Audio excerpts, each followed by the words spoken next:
Eklavya study point में आपका स्वागत है। मेरा नाम है सत्येंद्र प्रताप और आज हम देखेंगे इस वीडियो में क्लास 12th का चैप्टर है हमारा हिस्ट्री का। चैप्टर नंबर है हमारा तीसरा चैप्टर है ये, जिसका नाम आप देख पाएंगे अगर अपनी स्क्रीन पे।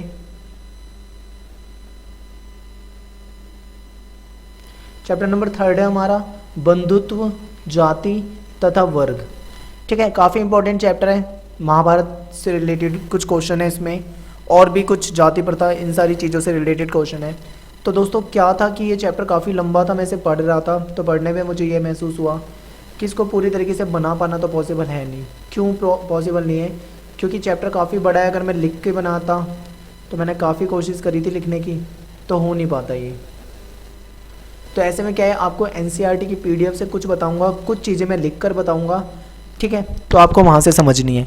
ये चैप्टर कुछ बच्चों को, क्या काफ़ी बच्चों को मुश्किल लगता है। अगर आपको ये चैप्टर 10 से 20% आता होगा, हो सकता है आपको 30% आता हो या 40% आता हो या 50% आता हो।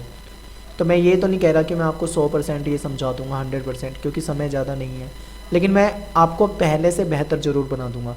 आप मेरी इस वीडियो के जितने भी पार्ट आने वाले हैं सभी पार्टों को ध्यान से देखना और आप उन सारी चीज़ों को समझना और एक बार पढ़ लेना NCERT, बस उसके अलावा कुछ नहीं करना। आपको 100% इस चैप्टर की सारी बातें अच्छे से समझ में आ जाएंगी। तो जैसे कि मैं अब ज़्यादा समय ना लेते हुए अपना शुरू करता हूँ टॉपिक कि पिछले अध्याय में हमने पढ़ा था कि 600 ईसा पूर्व से 600 ईस्वी तक के मध्य में बहुत सारे बदलाव हुए थे। ठीक है, जैसे कि आर्थिक बदलाव हुए थे, राजनीतिक बदलाव हुए थे। इनमें से कुछ परिवर्तन जो है वो समकालीन समाज पर अपना प्रभाव छोड़ते हैं, यानी कि वही बदलाव आज के समाज पे भी अपना कुछ ना कुछ प्रभाव छोड़ते हैं। हुआ क्या था भाई उस टाइम पे, जैसे वन क्षेत्रों में क्या है कि कृषि का विस्तार हुआ था, वहाँ रहने वाले लोगों की जो लाइफस्टाइल है, जीवन शैली है, उसमें परिवर्तन हो रहा है। ठीक है, ये सब है। अब यहाँ से क्या है कि इन सारी चीज़ों को, जो ये सारी बातें हैं, इन बातों को इतिहासकार कैसे समझते हैं? तो इतिहासकार जो होते हैं इन सारी प्रोसेस को समझने के लिए ज़्यादातर साहित्यिक परंपराओं का उपयोग करते हैं। यानी कि उस टाइम पे जो भी ग्रंथ लिखे गए होंगे या उस टाइम पे कोई साहित्य हमें मिलता है या कुछ कविताएं मिलती हैं या कुछ कहानियाँ मिलती हैं या कोई ग्रंथ वगैरह या उपनिषद, जो भी चीज़ें मिलती हैं उनको पढ़ते हैं इतिहासकार और उस समय की बातों को जानने का प्रयास करते हैं और उस पर फिर इतिहास लिखते हैं। तो ये सारी चीज़ें आपको पहले से पता है, यहाँ तक हमें कुछ भी नहीं है। मैं आप क्या करो, NCERT की बुक साथ में रख लो, मैं जहाँ बोलूँगा आप वहाँ पे अंडरलाइन कर लेना, बस इतना काम कर देना। जहाँ बोलूँगा वहाँ अंडरलाइन कर लेना, साथ के साथ आपके नोट्स वगैरह वहीं बन के तैयार हो जाएंगे। अब आते हैं हम थोड़ा सा और आगे और देखते हैं कुछ इंपॉर्टेंट। तो देखो आप अपनी स्क्रीन पे जैसे कि देख पा रहे हैं, यहाँ से हमें कुछ नहीं देखना, हमें सबसे ज़्यादा जो इम्पोर्टेंट चीज़ है वो हमारा ये वाला पैराग्राफ है। ठीक है, इस पैराग्राफ को ध्यान से देखो। उपमहाद्वीप के सबसे समृद्ध ग्रंथों में एक ग्रंथ था महाभारत। महाभारत क्या है? एक महाकाव्य है, महाकाव्य, और ये विशाल महाकाव्य है। और एक चीज़ याद रखना, ये दुनिया का, विश्व का सबसे बड़ा महाकाव्य, वर्ल्ड का सबसे बड़ा महाकाव्य है। और महाभारत का जो पुराना नाम है, इसका पुराना नाम था जय संहिता। जय संहिता के नाम से इसको जाना जाता था महाभारत को पुराने समय में, और आज हम इसको महाभारत पढ़ते हैं। तो ये जो महाभारत है, ये इसमें से जो विश्लेषण वगैरह हुआ है, इसको पढ़ा गया है। इसमें क्या है, विशाल महाकाव्य है, इसमें से कुछ बहुत सारी बातें निकली हैं। ठीक है, उसको हम समाज में देखते हैं। जैसे कि क्या था कि अगर हम इसे देखें तो वर्तमान में क्या है, इसमें 1 लाख श्लोक से अधिक है, यानी 1 लाख से ज़्यादा श्लोक हैं। अब सोचो 1 लाख क्या कम होता है? बहुत ज़्यादा होता है 1 लाख तो। इतने, इससे भी ज़्यादा अधिक श्लोक हैं वर्तमान में। और विभिन्न सामाजिक श्रेणियों, यानी अलग अलग सामाजिक श्रेणियों और परिस्थितियों का लेखा जोखा सब कुछ है इसमें। और इस ग्रंथ की जो रचना हुई है वो 1000 वर्ष तक होती रही। ऐसा माना जा रहा है कि लगभग 1000 साल तक ये ग्रंथ लिखा जा रहा था। अब क्वेश्चन यहाँ से एक और आपकी बुक में है, वो क्वेश्चन ये है कि क्या महाभारत का रचयिता कोई एक व्यक्ति है? अगर मान लो आपसे ये क्वेश्चन आ जाए कि क्या महाभारत का रचयिता कोई एक व्यक्ति है, तो आपका जवाब क्या होगा? आप सीधा सीधा बोलोगे नो, नहीं। क्यों? क्योंकि 1000 साल तक जब ये लिखा ही जा रहा था दोस्तों, तो क्या कोई ऐसा व्यक्ति है जो 1000 साल तक जिएगा? 100 साल, ज़्यादा ज़्यादा 150 साल, उस टाइम पे इतना ही तो जीते होंगे। अब ये थोड़ी ना कि भाई जैसे जैसे वक्त आया बीता और इसमें, लेकिन लिखना जो था वो चलता रहा, कुछ ना कुछ लिखते गए। इसमें बहुत सारी जो है कथाएं वगैरह हैं, तो इसमें निहित कुछ कथाएं जो है वो इस काल से पहले से प्रचलित थी, यानी इस काल से पहले से कई कथाएं थी वो इसमें लिखी हुई है। महाभारत जो है वो मेनली इसमें दो परिवारों के बीच युद्ध की बात है, ठीक है। दो परिवार कौन कौन से थे, एक पांडव, एक तरफ पांडव थे, दूसरी तरफ कौरव थे, और ये एक ही वंश के थे यानी कुरु वंश के थे। तो ये पूरी कहानी है। हमको ये भी ध्यान नहीं रखना, बस यहाँ से बेसिक एक चीज़ याद रखनी थी कि महाभारत एक महाकाव्य है जो कि विशाल महाकाव्य है। इसमें 1 लाख से ज़्यादा श्लोक है और ये लगभग 1000 साल से ज़्यादा समय तक लिखा जाता रहा है। बस इतना याद रखना। और दो बात और याद रख लेना कि इसमें दो परिवारों के बीच में लड़ाई है। तो यहाँ तक हमें सिर्फ बेसिक बता रहा हूँ मैं आपको। मेन क्वेश्चन जहाँ से आएंगे मैं आपको बहुत अच्छे से समझाऊंगा और बताऊंगा, ठीक है। तो महाभारत से हमें एक चीज़ याद रखनी थी कि महाभारत जो है एक विशाल महाकाव्य है। महाकाव्य मतलब दुनिया का सबसे बड़ा महाकाव्य है, एक ये याद रखना। दूसरी चीज़ क्या है, 1000 सालों तक लिखा गया है, चलता रहा इसका रचनाकाल, ठीक है। दो परिवारों के बीच की लड़ाई की बात है, दो परिवार हैं उनके बीच में जो लड़ाई झगड़ा हुआ है उसको बताया गया है। बस अब आते हैं हम आगे देखो, यहाँ पे हमें एक चीज़ बहुत ध्यान से देखनी और समझनी है। क्या हुआ था दोस्तों कि ये जो विशाल महाकाव्य है ये तो था हमारे पास पहले से। 1919 में क्या हुआ, प्रसिद्ध संस्कृत के एक विद्वान थे जिनका नाम था V.S. सुकथांकर। क्या नाम था, V.S. सुकथांकर। इनके नेतृत्व में एक परियोजना शुरू करी गई। उस परियोजना में क्या हुआ, बहुत सारे विद्वान थे, अनेकों विद्वानों ने मिलकर महाभारत का समालोचनात्मक संस्करण तैयार करने का जिम्मा उठाया। यानी कि एक बुक है महाभारत। अब क्या है कि इसी में से कुछ पॉइंट लेकर इसमें से समालोचना करके देखकर समझकर, ठीक है, दोबारा से लिखना था सब कुछ। तो किसने उठाया था ये जिम्मा, V.S. सुकथांकर एक विद्वान थे और इनके साथ बहुत सारे विद्वानों ने मिलकर, क्योंकि भाई कोई एक आदमी नहीं कर सकता इस चीज़ को, ठीक है। इतना बड़ा इतना विशाल महाकाव्य को कोई एक व्यक्ति नहीं कर सकता। तो इसमें वो जुट गए भाई। और ऐसा क्या हुआ, आरंभ के देश में विभिन्न भागों में विभिन्न लिपियों में लिखी गई जो महाभारत की संस्कृत पांडुलिपियों था, पांडुलिपियों को उनको इकट्ठा किया गया और परियोजना पे काम किया गया। परियोजना पे काम करने वाले विद्वानों ने सभी जितने भी विद्वान थे उन्होंने पांडुलिपि में पाए जाने वाले श्लोकों की तुलना करने का एक तरीका ढूंढा।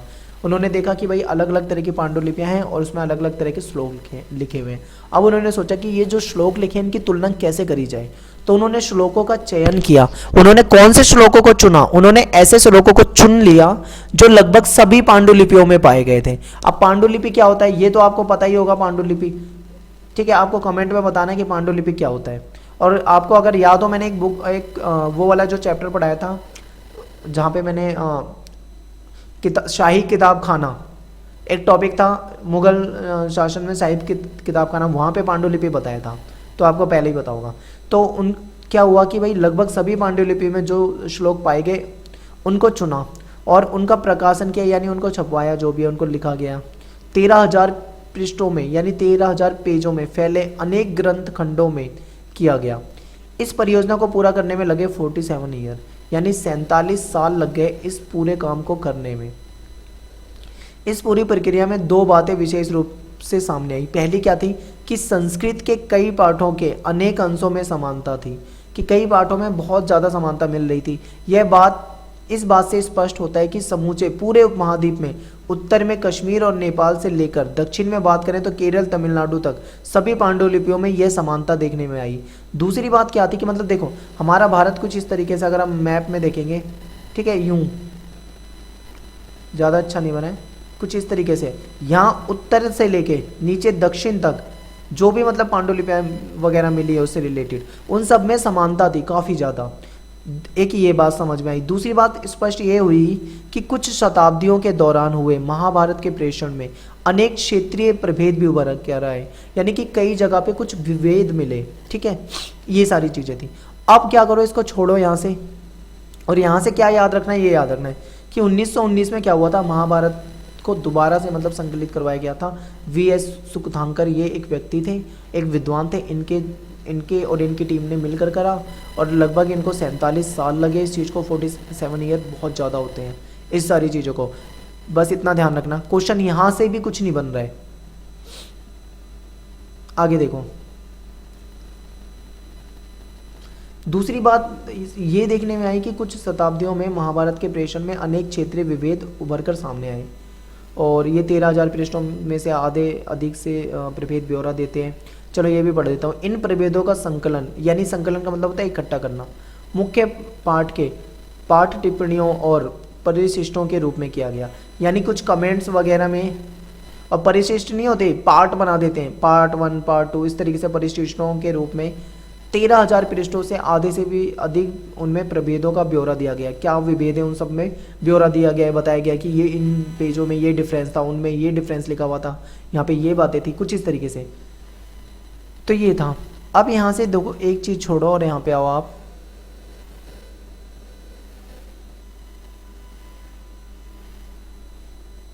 यहाँ से कुछ नहीं है, आगे आते हैं। देखो यहाँ से हमारा शुरू होता है मेनली चैप्टर। अभी तक जो हम पढ़ रहे थे सिर्फ ऐसे ही बकवास करे जा रहे थे, कुछ नहीं था। मेन छोटा छोटा हमने समझना था, महाभारत वगैरह कैसे क्या था, बस। जो चैप्टर हमारा शुरू होता है वो यहाँ से शुरू होता है। यहाँ पे बात चल रही है परिवारों की, कि बंधुता एवं विवाह, अनेक नियम और व्यवहार की विभिन्नता, परिवारों के बारे में जानकारी देखी जाती है यहाँ से। तो देखते हैं क्या है कि ज़्यादातर जो परिवार थे वो जीवन को सहज ही स्वीकार कर लेते थे, किंतु आपने देखा होगा कि सभी परिवार एक जैसे नहीं होते। आपको पता है कि पारिवारिक जनों की गिनती, एक दूसरे से उनका रिश्ता और उनके क्रियाकलाप में भी भिन्नता होती है। कि आप विभिन्न परिवारों में देखोगे अपने अड़ोस पड़ोस में, तो आपको अलग अलग तरह के परिवार दिखेंगे। कुछ लोगों की जनसंख्या ज़्यादा मिलेगी, कुछ लोगों की कम मिलेगी, अलग अलग तरह के काम करते होंगे। आज के टाइम पर हम जैसा देखते हैं वैसे ही उस टाइम पर भी कुछ था, ठीक है। कई बार क्या होता था कि एक ही परिवार के लोग भोजन और अन्य संसाधनों का आपस में मिल बांट कर इस्तेमाल करते थे। ऐसा कहाँ पे होता है? ऐसा होता है जॉइंट फैमिली में। जहाँ पे जॉइंट फैमिली होती है ना, दादा दादी माता पिता सब साथ रहते हैं, चाचा वाचा, वहाँ पे क्या होता है भाई, ऐसा ही रहता है कि मतलब सब मिलजुल कर भोजन और अन्य संसाधनों का मिल बांट कर इस्तेमाल करते हैं, एक साथ रहते हैं और काम करते हैं। अनुष्ठान वगैरह जो पूजा पाठ होती है उसको साथ ही करते हैं, संपादित करते हैं। परिवार एक बड़े समूह का हिस्सा होता है, यानी एक बड़ा ग्रुप होता है परिवार। बहुत सारे, अब सोचो कि भाई चाचा चाची, माँ बाप, दादा दादी सब मिलकर रहेंगे तो परिवार जाहिर सी बात है बड़ा होगा। फिर उनके भी जो बच्चे वगैरह हैं मिलकर कितना बड़ा परिवार बन जाएगा, यानी एक बड़ा समूह बन जाएगा, जिन्हें हम संबंधी कहते हैं। वो सभी क्या होते हैं? संबंधी होते हैं। कहते हैं ये हमारे संबंधी है, यानी हमारे रिलेशन वाले हैं। तकनीकी भाषा का इस्तेमाल करें तो संबंधियों को जाति समूह कह सकते हैं हम, ठीक है।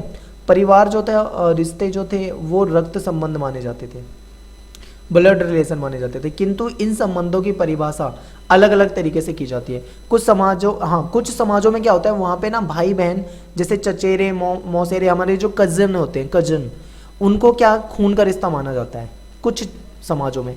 किंतु अन्य कई ऐसे समाज हैं वहाँ पे नहीं माना जाता। वहाँ पे कहते हैं जो हमारे सगे भाई बहन है ना, जो रियल है, ब्रदर सिस्टर जो भी है, वही उन्हीं के बीच में खून का रिश्ता ऐसा माना जाता है। लेकिन कुछ ऐसे कहते हैं कि अगर हमारा कोई मामा का लड़का है, यानी हमारा भाई हुआ वो, तो वो भी क्या है, हमारा खून का रिश्ता है। हमारी बुआ का बच्चा है तो वो भी हमारा खून का रिश्ता। कुछ समाजों में ऐसा माना जाता था। आरंभिक समाजों में जो इतिहासकार वगैरह थे वो विशिष्ट परिवारों के बारे में जानकारी आसानी से मिल जाती थी, किंतु सामान्य लोगों के परिवारों से संबंधित पुनर्वितरण करना मुश्किल हो जाता था। विशिष्ट लोग कौन होते हैं, सामान्य लोग कौन होते हैं, और विशिष्ट लोगों के बारे में जानकारी इजीली मिल जाती थी, लेकिन सामान्य लोगों के बारे में नहीं। क्यों?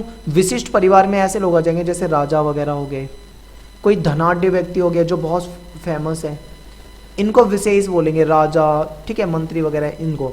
लेकिन जो हमारी तुम्हारी तरह आम लोग होंगे वो आएंगे सामान्य लोगों की कैटेगरी में। तो जाहिर सी बात है राजा वगैरह के बारे में जानकारी इकट्ठा करना ज़्यादा ही आसान होगा, क्योंकि उनको सभी जानते होंगे उनके बारे में, उनके परिवार वगैरह के बारे में।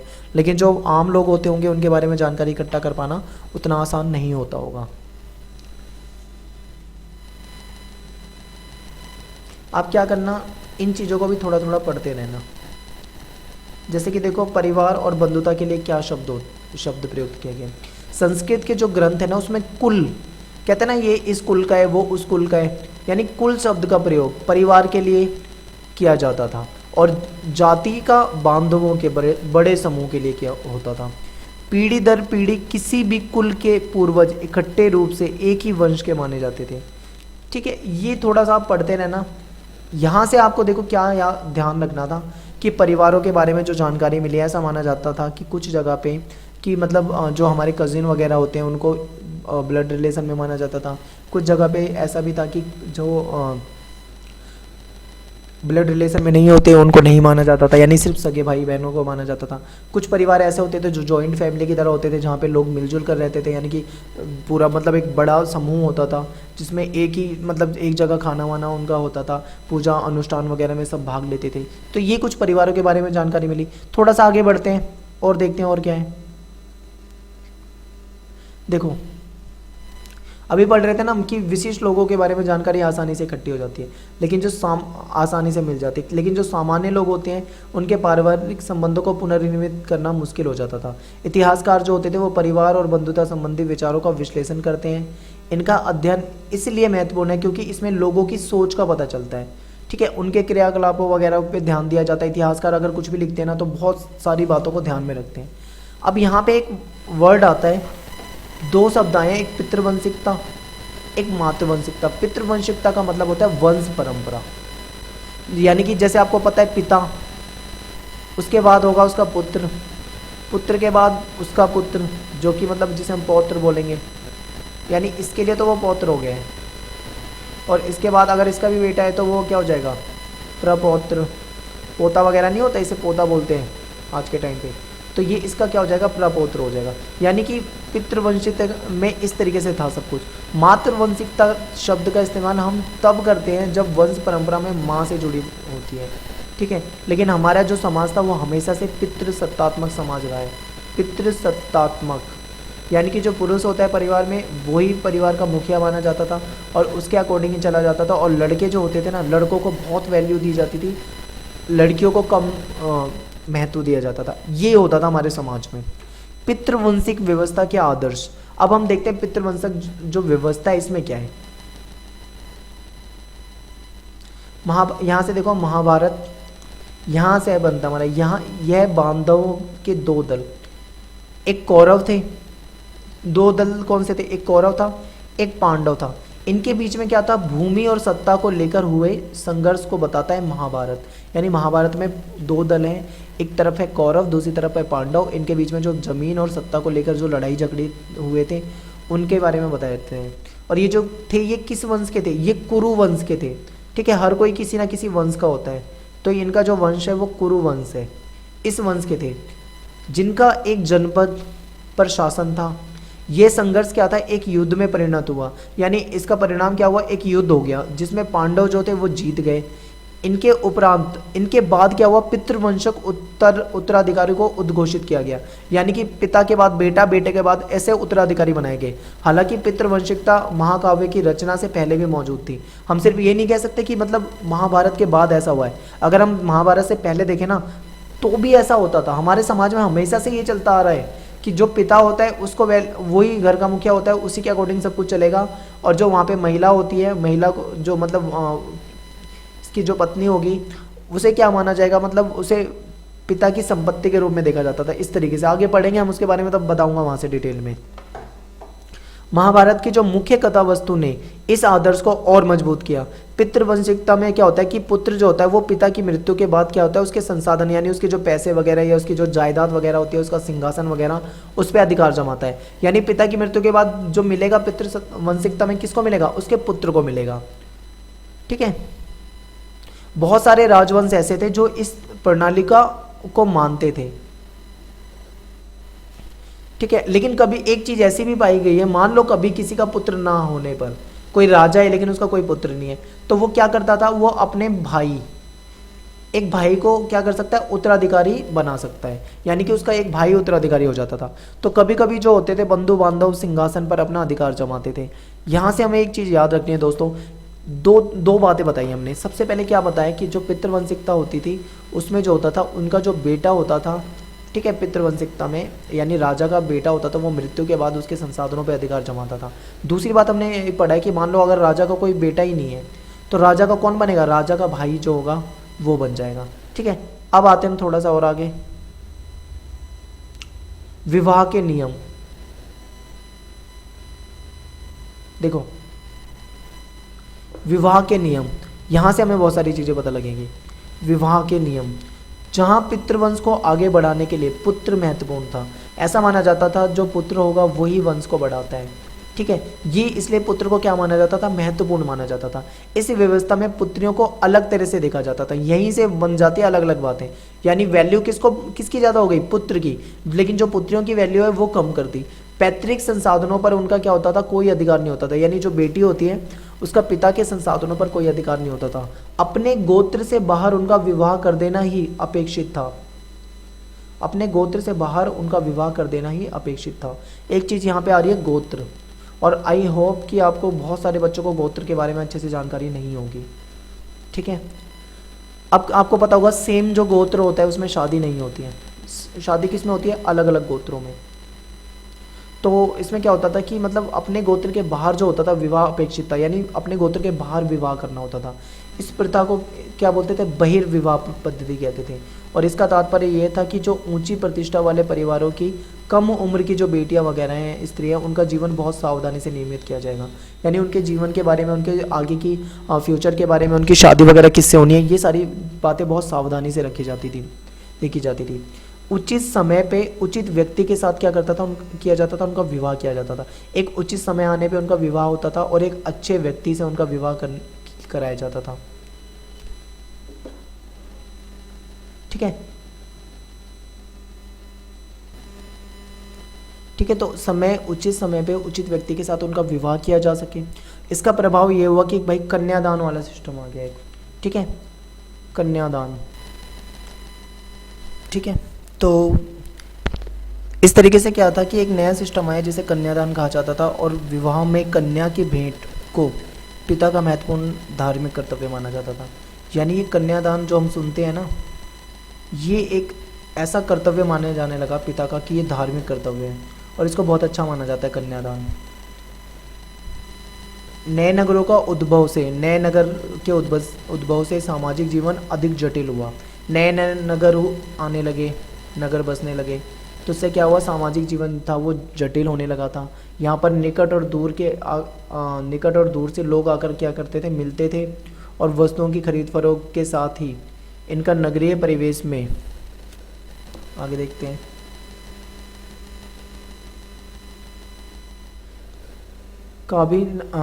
नगरीय परिवेश का भी आदान प्रदान होता था। तो यही वजह थी कि आरंभिक विश्वासों और व्यवहारों पर प्रश्न चिन्ह लगाए गए। तो दोस्तों यहाँ से ना कोई खास क्वेश्चन नहीं है, इसे यहाँ से छोड़ो, आप यहाँ से देखो ब्राह्मणों ने क्या करा, ये इंपॉर्टेंट था। ब्राह्मणों ने समाज के लिए विस्तृत आचार संहिताएं तैयार करी। ब्राह्मणों ने क्या करा भाई, समाज के लिए आचार संहिता बना दी।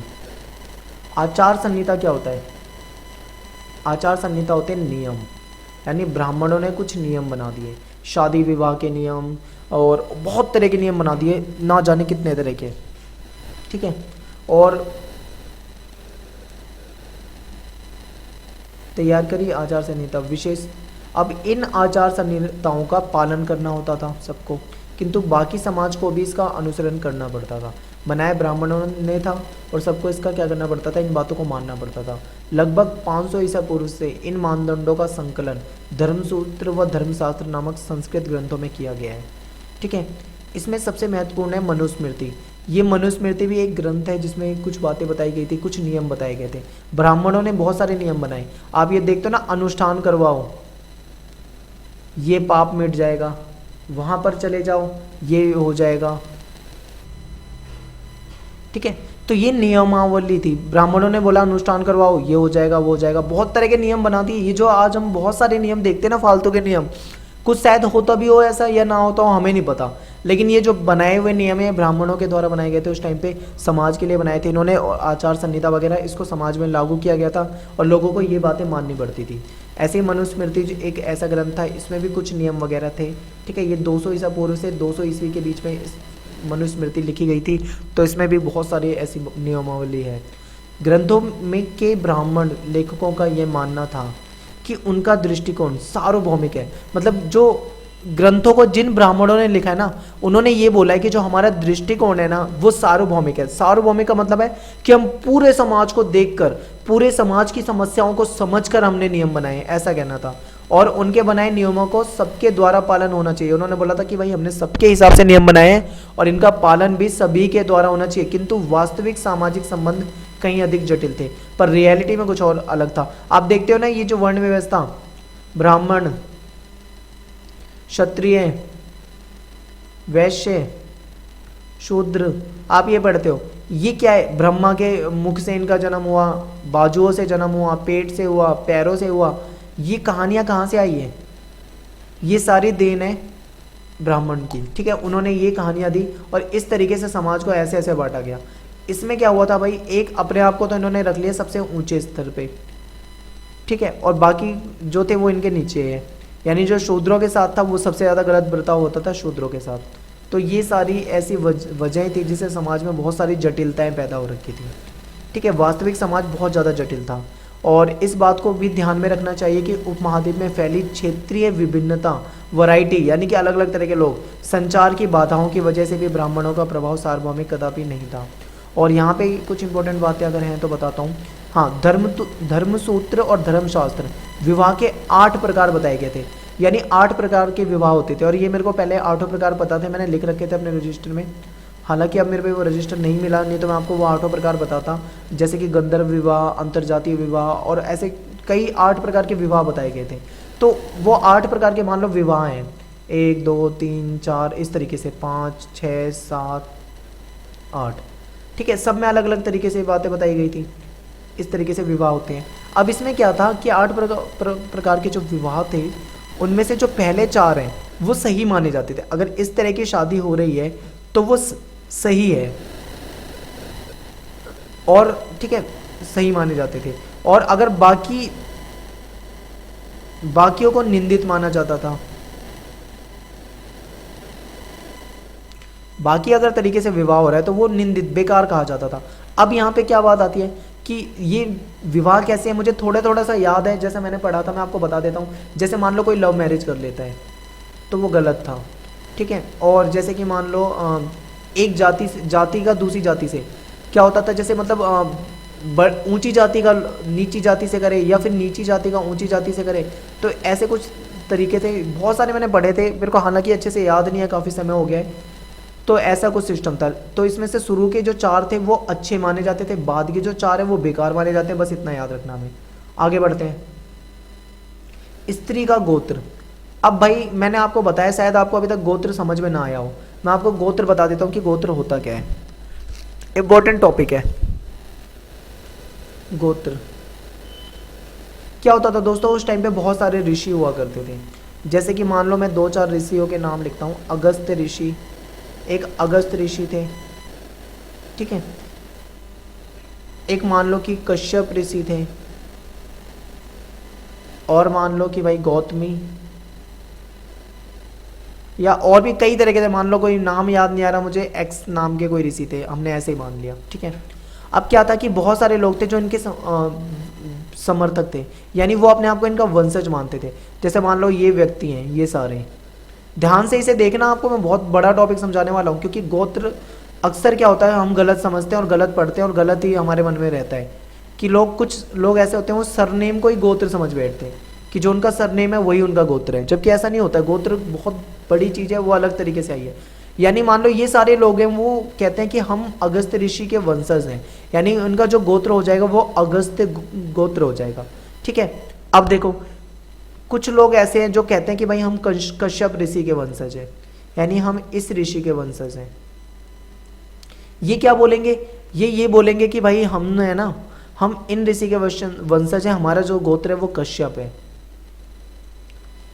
कुछ लोग हैं वो बोलेंगे भाई हम इस ऋषि के वंशज हैं, कुछ लोग हैं वो बोलेंगे हम इसी तरीके से हमारा समाज जो है ना वो पूरा का पूरा बटा हुआ है। समाज में सभी किसी ना किसी गोत्र से रिलेटेड है, यानी हर व्यक्ति का कोई ना कोई गोत्र होता है। आपको शायद आपका गोत्र पता हो, नहीं पता होगा तो आपके पेरेंट्स को पता होगा। ये गोत्र कभी यूज़ नहीं आता, इसका सिर्फ एक टाइम पे यूज़ होता है, वो होता है शादी के टाइम पे। जब शादी होती है तो पंडित वगैरह को दिखाया जाता है, कुंडली वगैरह या जो भी है, या शादी की डेट वगैरह फिक्स कराई जाती है। तो उस टाइम पे जब शादी रिश्ते कराए जा रहे होते हैं ना, तब मिलाया जाता है गोत्र। यानी मान लो जो ये आदमी, ये लड़का है मान लो, और ये इसी गोत्र की लड़की है, अगर इन दोनों की शादी होनी है और बाद में जब पंडित वगैरह के पास गए, उन्होंने गोत्र मिलाया, पता लग गया कि भाई ये सेम गोत्र के हैं तो शादी नहीं होती है, यानी कि अपने गोत्र में शादी नहीं होती, हम इस तरीके से बोलते हैं। अगर भाई एक गोत्र का व्यक्ति किसी दूसरे गोत्र के व्यक्ति से, मतलब ऐसे में शादी हो सकती है। और कई बताए, अब कई ऐसे कहते हैं कि मान लो हम बताते हैं गोत्र, अपने सरनेम को ही गोत्र बता देते हैं। अब मान लो बात करता हूँ मैं यहाँ पे ब्राह्मण, ये जातिवाद जो था इसमें एक जाति थी ब्राह्मण, सभी जानते हैं। अब कई लोग हैं जो अपना सरनेम लगाते हैं पांडे, कई लोग शर्मा लगाते हैं, कुछ लोग अपने सरनेम में महाराज लगाते हैं, ठीक है, कुछ अपने में त्रिपाठी लगाते हैं, और ये बोलते हैं कि हम सभी क्या हैं, ब्राह्मण हैं। कुछ अपने नाम के पीछे हरित लगाते हैं, और ये सभी क्या है, ब्राह्मण है। तो ये तो भाई मतलब इनका, अब ये गोत्र नहीं है, ठीक है, इसी खाली सरनेम को ही गोत्र नहीं बोलते, ये तो एक जाति है, जाति के पीछे एक जाति में भी कई तरह के सरनेम होते हैं, वो हैं। लेकिन इनका जो गोत्र होगा ना, वो गोत्र ये होगा कि वो किसी ना किसी ऋषि के अकॉर्डिंग जो चलता आ रहा है वो उनका गोत्र हो जाता है, ठीक है। तो ये था गोत्र। और आपको पता होगा कि सेम गोत्र में शादी नहीं होती है, और आपको ये भी पता होगा कि जब लड़की की शादी हो जाती थी तो शादी के बाद जो उसके जो पति होते हैं, हस्बैंड जो होते हैं, उनका जो गोत्र होता है वो उन पे लग जाता है, ठीक है। अब देखते हैं, थोड़ा सा पढ़ते हैं, आई होप आपको ये गोत्र वाला सिस्टम समझ में आया हो। स्त्री गोत्र एक ब्राह्मणीय पद्धति थी जो लगभग 1000 ईसा पूर्व के बाद से प्रचलन में आई, ठीक है। खास तौर से ब्राह्मणों को गोत्रों में वर्गीकृत करा गया, जो खास करके जो ब्राह्मण थे उन्होंने गोत्र में वर्गीकृत कर लिया। प्रत्येक गोत्र जो होता था एक ऋषि के नाम पर होता था, कोई ऋषि है उनके नाम पर होता है। उस गोत्र के सदस्य ऋषि के वंशज माने जाते थे। जैसे मैंने आपको बताया, मान लो एक ऋषि थे कश्यप ऋषि, तो इनके नाम पे कश्यप नाम का गोत्र हो गया। और कुछ लोग ऐसे हैं ब्राह्मण लोग जो अपने आप को बोलते हैं कि भाई हम कश्यप गोत्र के हैं, यानी उन्होंने क्या करा, उन ऋषि के नाम पे अपना गोत्र रखा। इस तरीके से गोत्रों के 2 नियम महत्वपूर्ण थे। ये महत्वपूर्ण इंपॉर्टेंट क्वेश्चन बता रहा हूं मैं आपको, ये बिल्कुल अंडरलाइन करते चलो और समझते चलो अच्छे से कि ये जो गोत्र है ये बहुत महत्वपूर्ण है। इसमें 2 नियम क्या हैं, देखो। एक तो क्या था कि विवाह के बाद, यानी जब शादी हो जाएगी तब स्त्रियों को पिता के स्थान पे पति का गोत्र माना जाता था। यानी कि मान लो कोई लड़की है, उसका गोत्र है कश्यप, उसकी शादी हुई है लड़की की किसी लड़के से, उस लड़के का गोत्र है मान लो अगस्त है, अगस्त नाम का गोत्र है। तो शादी के बाद जब लड़की शादी हो जाएगी ना, तो शादी के बाद उसके पति का जो अगस्त गोत्र था, लड़की का गोत्र भी अगस्त्य हो जाएगा। अब वो पिता वाला कश्यप नहीं रह जाएगा, ठीक है। जैसे आप देखते हो ना कि शादी के बाद लड़की के पिता का नाम हटाकर ज़्यादातर हर जगह पति का नाम लिखा जाता है, तो ये हो जाता है। तो ये समझ रहे होंगे, ये पहला ये नियम था एक। दूसरा क्या था कि एक ही गोत्र के सदस्य आपस में विवाह संबंध नहीं रख सकते, यानी सेम गोत्र में शादी नहीं होगी। जैसे कश्यप गोत्र का है, अगर मेरा गोत्र कश्यप है और किसी लड़की का गोत्र कश्यप है और हम दोनों शादी करेंगे, तो ऐसे में हमारी शादी नहीं हो पाएगी, क्योंकि ये जो है ये गलत माना जाएगा, ठीक है। तो ये 2 नियम थे। आई होप आपको ये वहाँ से समझ में आया होगा जहाँ से मैंने आपको बताया, क्योंकि अक्सर ना कन्फ्यूज़न यहीं पे रहती है कि पता नहीं से सरनेम से रिलेटेड करके ही देख लेते हैं, लेकिन सरनेम तो एक जाति में बहुत सारे होते हैं, तो ऐसे में ठीक है अलग अलग नहीं हो सकता इतना सारा। तो इस तरीके से था। क्या इन नियमों का सामान्यतः अनुसरण होता था? अब बात आ रही है क्या ये नियम माने जाते थे? तो इस बात को जानने के लिए हमें स्त्री और पुरुष के नामों का विश्लेषण करना पड़ेगा, जो कभी कभी गोत्रों के नाम से उद्धृत होते थे। उस टाइम पे क्या होता था, ज़्यादातर ना गोत्र का नाम लगाते थे वो, तो उससे पता लग जाएगा स्त्री और पुरुषों के जब नाम देखे जाएंगे। मान लो स्त्री का नाम पहले कुछ था और वो गोत्र अपना लगाती थी, लेकिन बाद में शादी हुई, उसके बाद वो पति का गोत्र लगाने लगी, तो इससे पता लग जाएगा ना कि हाँ भाई ऐसा होता था। अगर उस लड़की के नाम के पीछे कश्यप लग रहा है और शादी के बाद अगर वो उसके पीछे अगस्त लगाने लगी, तो इसका मतलब हो जाएगा कि हाँ भाई इन बातों को माना जा रहा है, तो इससे पता लग जाएगा। कुछ सातवाहनों जो राजा थे, सातवाहन राजा, उनके वंश से भी हमें कुछ उदाहरण मिलते हैं। वहाँ से क्या है कि इन राजाओं का पश्चिमी भारत और दक्षिण भारत में शासन था और सातवाहनों के कई अभिलेख प्राप्त हुए। उनके आधार पे इतिहासकार जो थे उन्होंने पारिवारिक और वैवाहिक रिश्तों का खाका तैयार करा। यानी जो सातवाहन राजा थे इनके बारे में कुछ जानकारी इतिहासकारों ने इकट्ठा करी है, वो क्या है आगे देखते हैं। देखो, कुछ सातवाहन राजा जो थे वो बहुपत्नी प्रथा, बहुपत्नी का मतलब क्या होता है, एक से ज़्यादा पत्नी, 2, 3, 4 इसको मानते थे, यानी एक से ज़्यादा पत्नी रखते थे। और सातवाहन राजाओं से विवाह करने वाली रानियों के नामों का विश्लेषण किया गया जब, तो इस तथ्य की ओर इशारा करता है कि उनके नाम गौतम और वशिष्ठ गोत्रों से उद्भूत थे।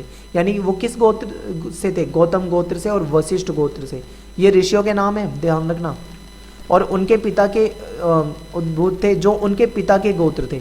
यानी कि देखो अब यहाँ पे एक चीज़ पता लगी, ध्यान से समझो।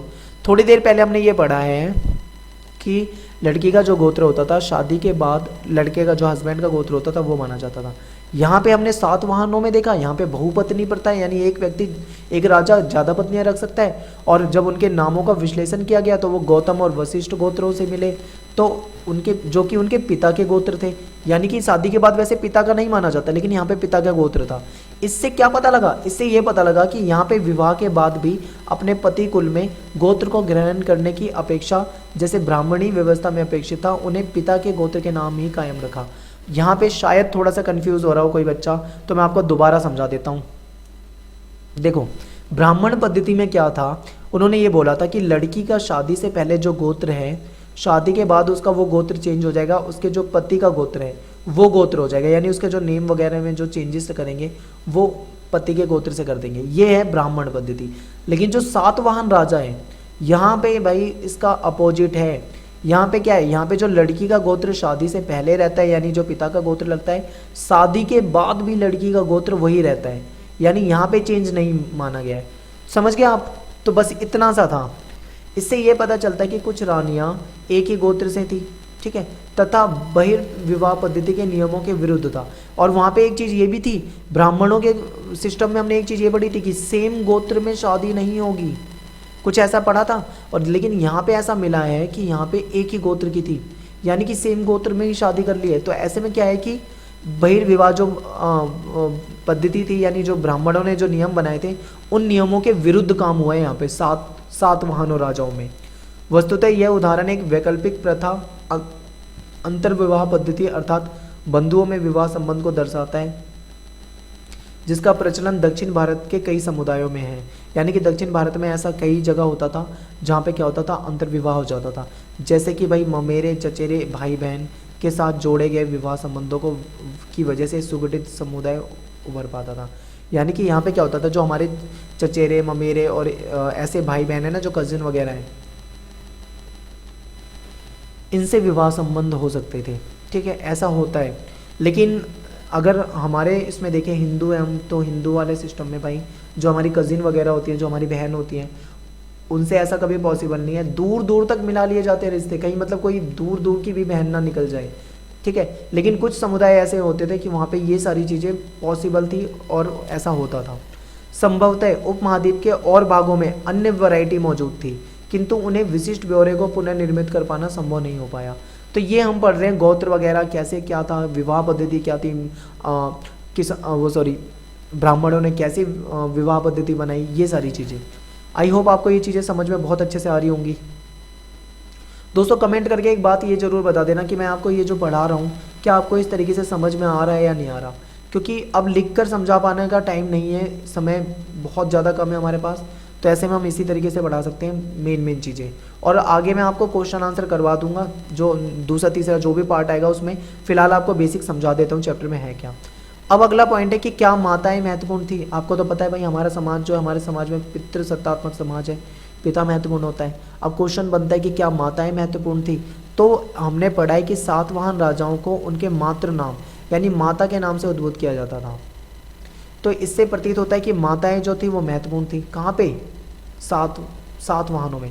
किंतु किसी भी निष्कर्ष पर पहुंचने से पहले हमें बहुत सावधानी बरतनी होगी, क्योंकि सातवाहन राजाओं के संदर्भ में हमें ये ज्ञात है कि सिंहासन का उत्तराधिकारी जो होता था, यानी सातवाहन में जो सिस्टम था, यानी पिता के बाद उसका उत्तराधिकारी उसका पुत्र ही बनेगा। लेकिन जो माँ की भी यहाँ पे क्या होती थी, माँ की भी वैल्यू होती थी।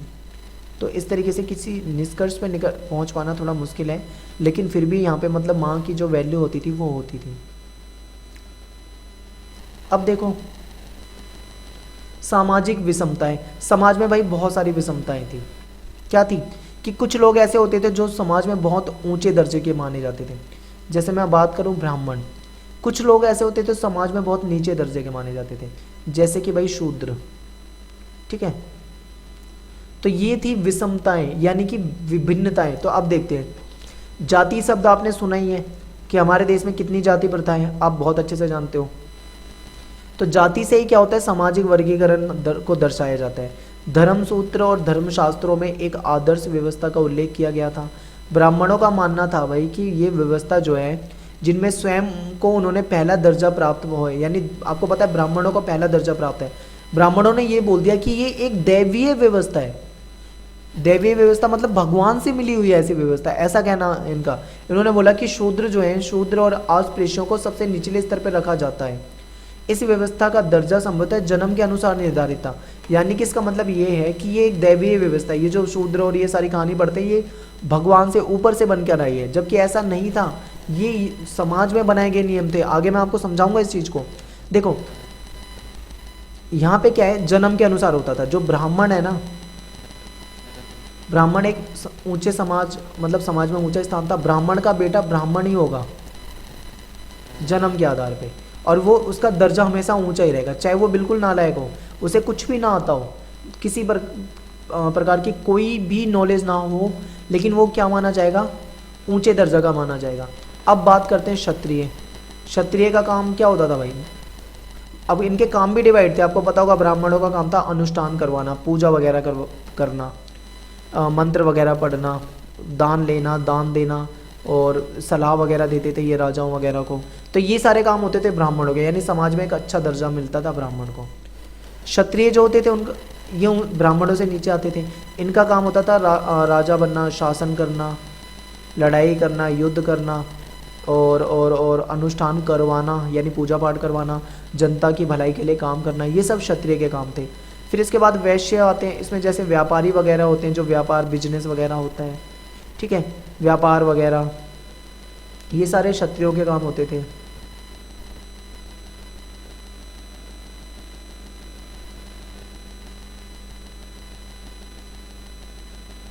और इसके बाद अगर हम आते हैं वैश्य के बाद शूद्र जो लास्ट होता है, इनका काम होता था तीनों की सेवा करना।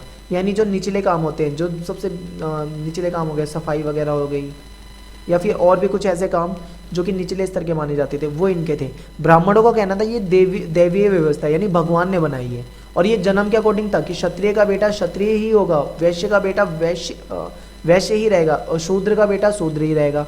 यानी कि इसमें सबसे ज़्यादा जो पिसा जाता था वो होता था शूद्र, क्योंकि उसके साथ हमेशा गलत होता था, और उसका बेटा भी आगे वही रहेगा। वो कभी भी, मतलब चाहे मान लो ब्राह्मण का बेटा अगर मान लो कि बिल्कुल भी इंटेलिजेंट नहीं है, किसी चीज़ काम को करने में योग्य नहीं है, अच्छा नहीं है, लेकिन उसको समाज में ऊंचा दर्जा है। लेकिन एक शूद्र का बेटा बहुत इंटेलिजेंट है, बहुत समझदार है, बहुत अच्छा है, हर तरह से है, लेकिन उसको समाज में नीचे की ही वैल्यू मिलेगी, यानी उसको समाज में ऊंचा स्थान नहीं मिलेगा। ऐसा सिस्टम था। अब देखो थोड़ा सा समझा देते हैं। उचित जीविका, धर्मशास्त्रों में चारों वर्गों के लिए क्या था कि काम, जीविका से जुड़े कुछ काम बनाए हुए थे, नियम बनाए हुए थे। ब्राह्मण थे, वो क्या करते थे, अपना पालन पोषण करने के लिए वेदों का अध्ययन करते थे, वेदों की शिक्षा देते थे, यज्ञ करवाते थे, पूजा पाठ करवाते थे, ठीक है। उनका काम था दान देना और दान लेना, ये काम थे उसके ब्राह्मणों के। क्षत्रिय जो होते थे उनका काम था युद्ध लड़ना, लोगों की सुरक्षा करना, न्याय करना, ठीक है, वेद पढ़ना, यज्ञ करवाना, दान दक्षिणा देना और शासन करना। अंतिम जो 3 कार्य थे वो वैश्यों के लिए भी साथ ही थे। जैसे वैश्य वगैरह थे वो खेती वगैरह करते थे, गौ पालन करना, व्यापार करना, ये सारे वैश्यों के तहत काम आ जाते थे। और जो शूद्र के थे वो तीनों की सेवा करना, यानी जो निचला काम होता था वो। तो दोस्तों ये वर्ण व्यवस्था पेपर में आ सकती है, ठीक है, वर्ण व्यवस्था जो है वो पेपर में आ सकती है, ठीक है। तो इस तरीके से ये था। इसके बाद हम थोड़ा सा और आगे देखते हैं क्या इंपॉर्टेंट हो सकता है इसमें से।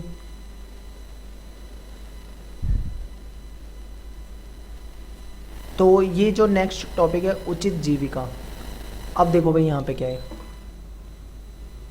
ये हमने पढ़ लिया है, अभी ऊपर पढ़ा था।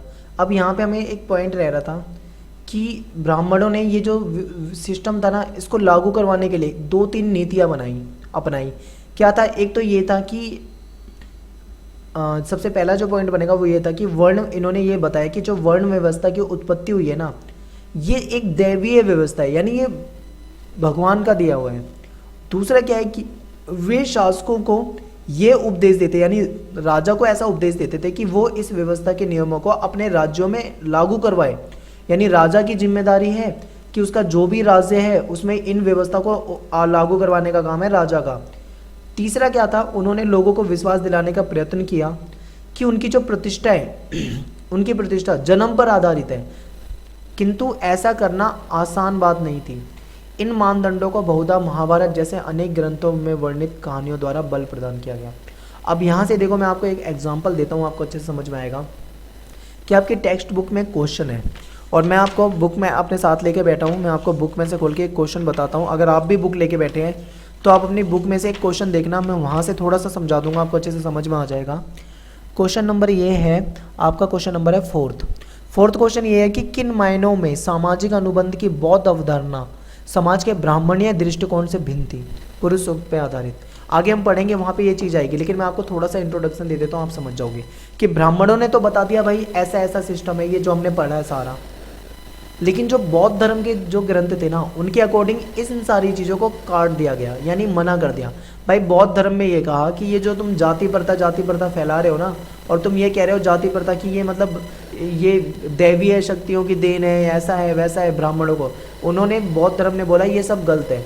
उन्होंने बोला कि ये जो जाति पाति बनाई है ना हमने, ब्राह्मण शूद्र वैश्य और ये वो, और ये जो जन्म के आधार पे हम ऊंचा और नीचा बना रहे हैं, उन्होंने बोला ये सब मानव ने बनाई है, यानी ये सब समाज में हमने बनाई है, हमारे द्वारा बनाई गई ये चीज़ें। उन्होंने बोला भगवान ने सबको एक जैसा बनाया है, किसी के साथ कोई भेदभाव नहीं है, लेकिन समाज में लोगों ने ही बनाई ये सारे नियम। तो उन्होंने कुछ इस तरीके से बताया, इस तरीके से क्वेश्चन बनेगा, उनके आंसर यही बनेंगे दोनों जो मैं आपको बता रहा हूँ। थोड़ा सा आगे बढ़ते हैं, फिर मैं आपको बताता हूँ और डिटेल में कुछ चीज़ें। एक क्वेश्चन आपकी बुक में ये भी आएगा, क्वेश्चन ये बनेगा कि क्या जो राजा होते थे वो राजा हमेशा राजा जो होते थे वो क्षत्रिय वंश के ही होते थे।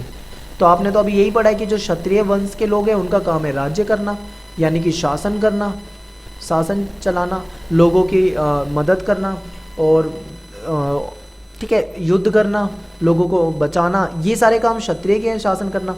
तो राजा वाले काम हम बोलेंगे हाँ भाई ऐसा होता है। तो क्या आप जवाब में ये लिखोगे कि हाँ हमेशा क्षत्रिय लोग ही राजा होते थे, क्या आप ये लिखोगे? तो आप बोलोगे नो, ऐसा मत लिख देना यस क्षत्रिय ही राजा होते हैं।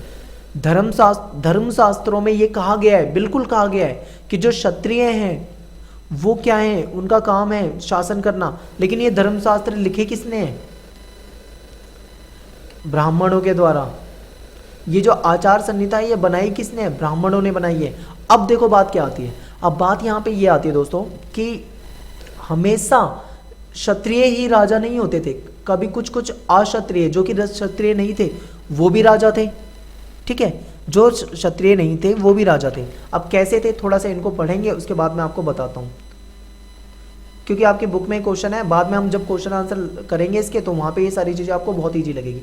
उन्होंने बोला भाई कि शास्त्रों के अनुसार केवल क्षत्रिय राजा हो सकते हैं, केवल क्षत्रिय ही राजा हो सकते हैं, लेकिन अनेक महत्वपूर्ण राजवंशों की उत्पत्ति अन्य वर्णों से हुई है। यानी बहुत सारे राजवंश ऐसे हैं जहाँ पे राजा क्षत्रिय नहीं थे। बात करूँ अगर मैं मौर्य वंश की, तो आपको पता होगा चंद्रगुप्त मौर्य ने इसकी स्थापना करी थी मौर्य वंश की। लेकिन जो ब्राह्मण लोग हैं ना, ब्राह्मण लोग ये कहते हैं कि जो चंद्रगुप्त मौर्य थे ये एक निम्न जाति के थे, निम्न कुल के थे, यानी ये क्षत्रिय नहीं थे।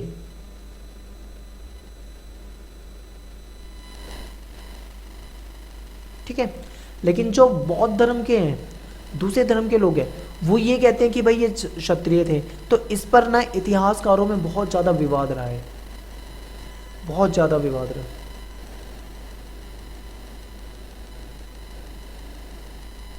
अब मैं आपको बताता हूँ इसे, यहाँ से देखो एक बार। मौर्य वंश जिसे एक विशाल साम्राज्य पर शासन किया, इसके उद्भव पर गर्मजोशी से बहस होती है। क्यों? क्योंकि इस पर बहस है कि चंद्रगुप्त मौर्य किस जाति के थे।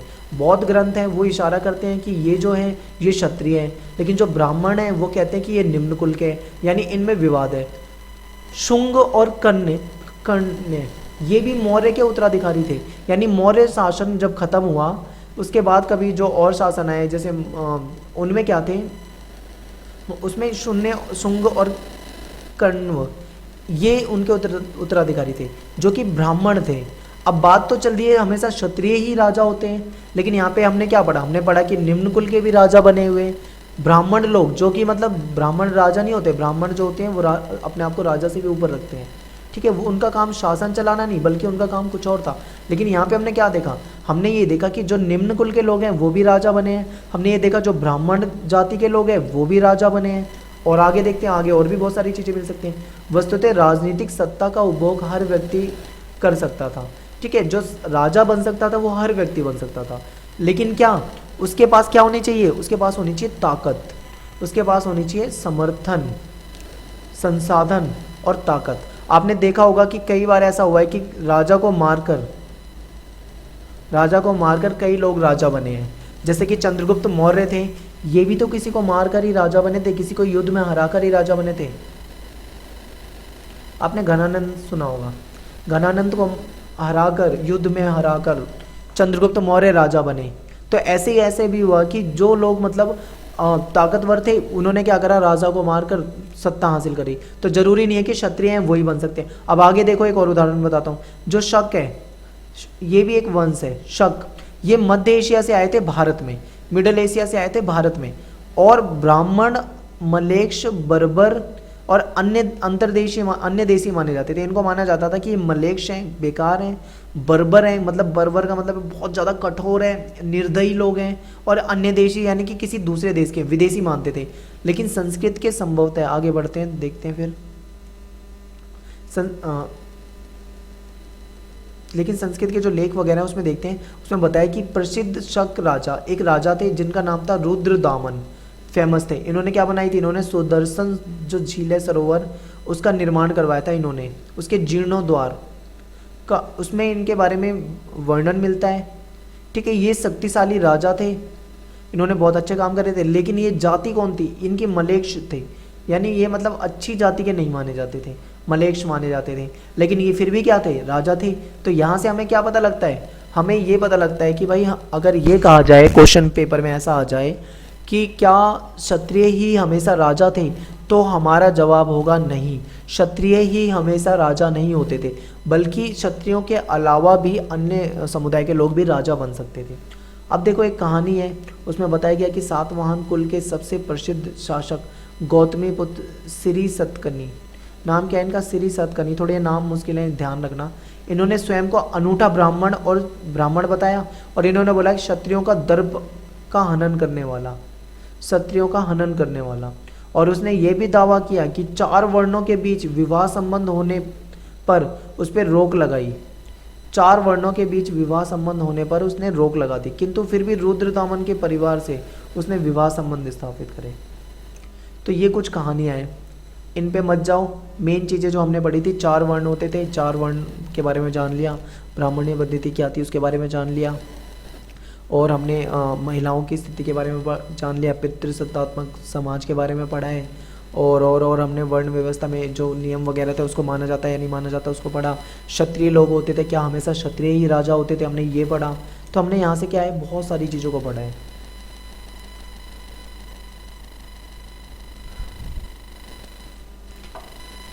अब आते हैं थोड़ा सा और आगे, ठीक है। तो यहाँ से दोस्तों ये पार्ट 1 था हमारा। पार्ट 1 में बहुत सारी चीज़ों को हमने कवर करने का प्रयास किया है।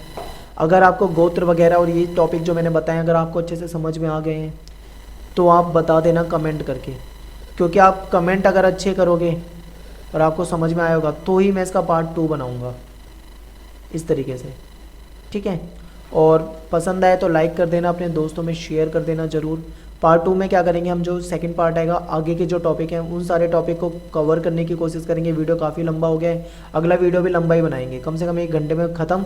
उसके बाद जो थर्ड पार्ट आएगा, इसका थर्ड पार्ट, उसमें होंगे इस चैप्टर के मोस्ट इंपॉर्टेंट क्वेश्चन, और उन क्वेश्चनों को देखते ही आपको बिल्कुल लगेगा कि हाँ भाई, अब इस 2 वीडियो को देखने के बाद इन क्वेश्चन को करने के आप लायक हो गए और आपको बहुत ईजी लगेगा और आप पेपर में बहुत अच्छे से कर पाओगे। ठीक है दोस्तों, धन्यवाद।